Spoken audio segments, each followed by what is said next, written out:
जय श्री राम। ज्ञान दर्शन चैनल में एक बार फिर से आप सबका स्वागत है।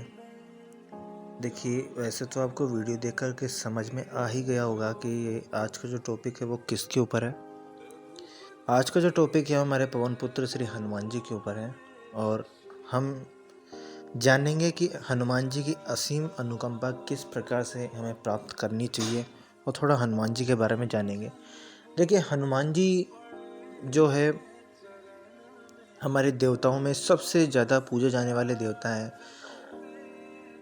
भारत में हर गली, हर मोहल्ले में, हर कॉर्नर पर हनुमान जी के मंदिर जरूर से आपको मिल जाएंगे। जगह जगह आपको हनुमान जी के मंदिर मिलेंगे और ऐसा कहा जाता है कि अगर आपने हनुमान जी का आशीर्वाद प्राप्त कर लिया तो समझ लीजिए आपने सभी का आशीर्वाद प्राप्त कर लिया। हनुमान जी से जुड़ी बहुत सी ऐसी बातें हैं जो कि शायद आप लोगों को पता नहीं है और शायद कई लोगों को पता भी हो।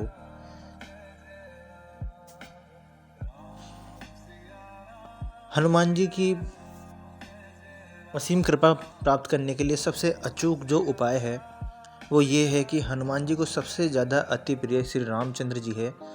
अगर आप दिन में एक बार भी राम नाम का जप करते हैं तो हनुमान जी आपसे बहुत ही प्रसन्न होंगे, बहुत खुश होंगे और उनकी दृष्टि थोड़ी बहुत आप पे पड़ेगी। हनुमान जी की असीम कृपा प्राप्त करने के लिए आपको रोज़ाना हनुमान चालीसा का पाठ करना है। आप हनुमान चालीसा का पाठ कभी भी कहीं भी कर सकते हैं, ऐसे कोई वो नहीं है।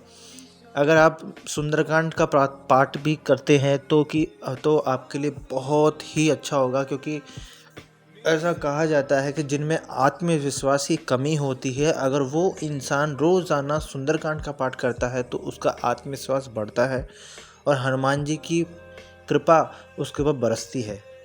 आप बजरंग बाण का भी पाठ कर सकते हैं और बजरंग बाण का पाठ करने के लिए आपको हनुमान जी के सामने बैठना होगा, कोई आसन बिछाकर, और उनको भोग लगाना होगा। अगर आप उनको बूंदी का लड्डू चढ़ाते हैं तो वो बहुत ही अच्छा होता है, क्योंकि हनुमान जी को बूंदी का लड्डू बहुत ही पसंद होता है।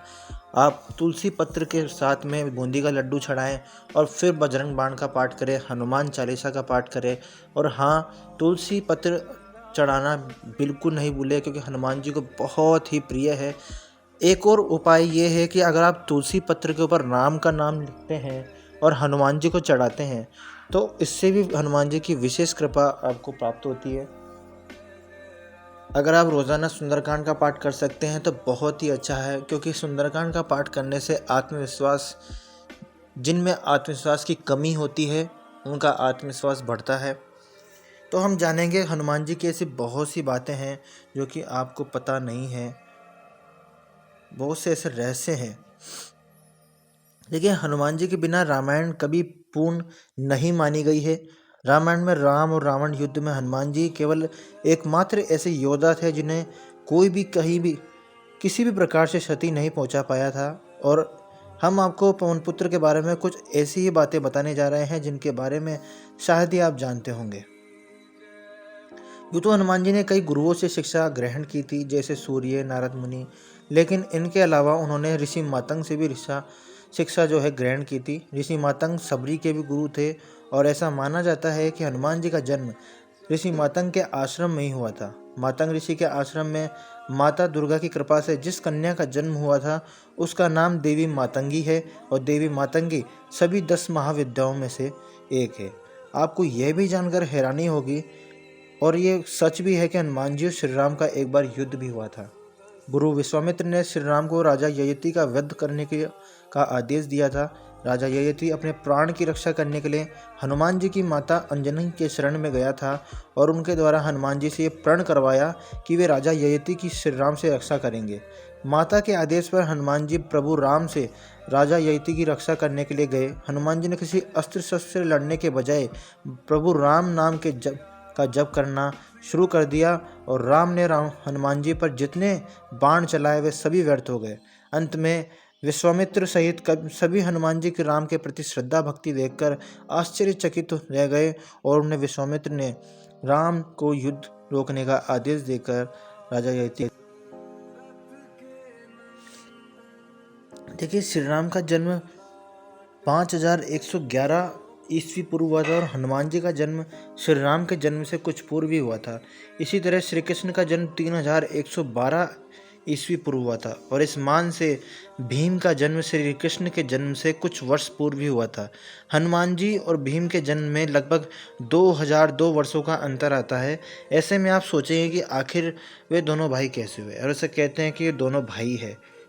दरअसल हनुमान जी पवन पुत्र है और कुंती को भीम भी पवन देव के आशीर्वाद से ही प्राप्त हुए थे और इस मान से दोनों के पिता एक ही है। इस तरह भीम को भी पवन पुत्र कहा जाता है। वह दोनों ही अत्यंत शक्तिशाली थे। कहा जाता है कि भीम के पास 1000 हाथियों का बल था। महाभारत काल में उनके समान शक्तिशाली योद्धा उनके बाद सिर्फ उनका पुत्र था। भगवान राम जी के समान हनुमान जी भी माँ जगदम्बा के बहुत ही अनन्य भक्त थे। हनुमान जी सदैव माँ जगदम्बा के आगे आगे उनकी सेवा के लिए चलते थे तथा माँ जगदम्बा के पीछे भैरव उनकी सेवा में लिए उनके पीछे रहते थे।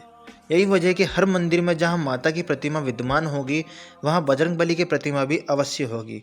कहीं कहीं पर पवनपुत्र की गाथा माता वैष्णो देवी से भी जोड़ी जाती है और ये भी कथा मिलती है कि माँ जगदम्बा को प्रसन्न करने व राम के साथ युद्ध में विजय प्राप्ति के लिए यज्ञ करवाया, जिसके लिए उन्होंने इस यज्ञ में बहुत ही उच्च कोटि के ब्राह्मणों को बुलवाया। जब ये यज्ञ चल रहा था उस समय हनुमान जी अपना रूप बदलकर लंका उस यज्ञ में पहुंचे और उस यज्ञ को संपन्न कर ब्राह्मणों की खूब सेवा की। जब हनुमान जी से प्रसन्न होकर ब्राह्मणों ने उनसे वरदान मांगने को कहा था तो उन्होंने एक मंत्र में एक शब्द बदलवा दिया। ब्राह्मणों द्वारा पढ़े गए गलत मंत्रों के कारण देवी रुष्ट हुई और राम रावण युद्ध में रावण को पराजय का सामना करना पड़ा। देखिए, ये थे हनुमान जी के ऐसे रहस्य जिन्हें शायद आपने पहली बार सुने होंगे या शायद पहले भी आपने सुन लिए होंगे। बहुत से ऐसे भाई बहन हमारे जिन्होंने ऐसे रहस्य नहीं सुने होंगे। देखिए, हनुमान जी एक ऐसे देवता है जिनको याद करने पर से सारे संकट और डर दूर हो जाता है। आपने देखा होगा जहाँ आपको डर लग रहा होगा और आपने वहाँ पे हनुमान चालीसा बोली होगी तो एकदम से आपका डर जो है दूर हो जाता है। यही हनुमान चालीसा और हनुमान जी के नाम की असीम कृपा है। हनुमान जी को खुश करना इतना बिल्कुल भी कठिन नहीं है। हनुमान जी को खुश करने का सबसे इजी जो रास्ता है, सबसे सरल रास्ता है, वो ये है कि आप राम नाम की महिमा को गाएं। आप बैठे बैठे राम नाम का जप भी कर सकते हैं और राम नाम की महिमा को भी गा सकते हैं। आप जितना राम का नाम लेंगे हनुमान जी उतना ही आपसे खुश होंगे। अगर आप में, मैंने पहले भी कहा था, आप में अगर आत्मविश्वास की कमी है तो आप राम सुंदरकांड का पाठ जरूर से करें। तुलसी पत्र हनुमान जी को जरूर से चढ़ाएं। अगर आप हनुमान जी को चोला चढ़ा सकते हैं हर मंगलवार तो चोला चढ़ाए जा कर के।